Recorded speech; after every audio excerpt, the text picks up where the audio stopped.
My name is Nathan Bonyan. I'm a 35-year-old, and my claim to fame is losing over 100 pounds with no help, no surgery, no diet plan, no gym membership or a treadmill, at least in the beginning.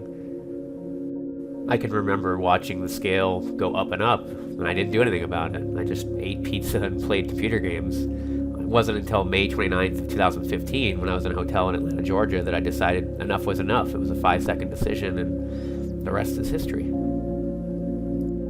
Of course, once I lost all that weight, I was faced with a new problem. What was I going to do with my new lease on life? I'm originally from Maine, so I decided, hey, let's see what climbing a mountain feels like. And of course, I chose Mount Katahdin. That pushed me to my limits at the time. But another magical moment happened. I became addicted to climbing. I didn't have any knowledge of mountains or what goes into climbing them, but I kept researching and gaining the knowledge, and suddenly I found myself out in Colorado with my brother, topping out on a 14,000-foot summit. I found myself still with tons of energy even after climbing a big peak, and thought, this isn't enough, I want more. I began to get into just road running, and before long, here comes another magical moment. I got addicted to running. I had no knowledge of running at all. Luckily, my brother has been there to give me tips, but I just learned as I went. I researched shoes and running gear and began adding running into a toolbox, I guess, of things that help me maintain my fitness both physically and mentally. It wasn't until 2018 I happened to be talking with a coworker who said, hey, you should join me to run the Sky to Summit. I said, the Sky to Summit? He goes, yeah, it's a 50K ultra marathon in the North Georgia mountains. And in that moment I said, that's the next thing.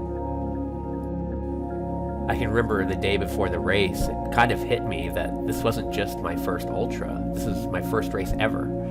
I had no knowledge of what bonking meant, or even the runner's high for that matter, which I wish everyone could experience just once.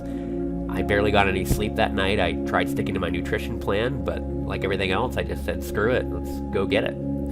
Seeing the mileage tick by, 5K, 10K, half marathon, marathon, into ultra territory, I went, well, I guess I just ran all of them at once. So I guess the big question is, what's next? I'm going to keep running 50Ks, but I think I'd like to try out a 100-mile race. That would be pretty cool. I want my story to be one that proves you don't have to grow up being physically fit, that anyone with zero knowledge of something like losing weight or climbing a mountain or running a race can achieve it. You just have to be willing to put in the work. I'm excited to see where my journey will take me next.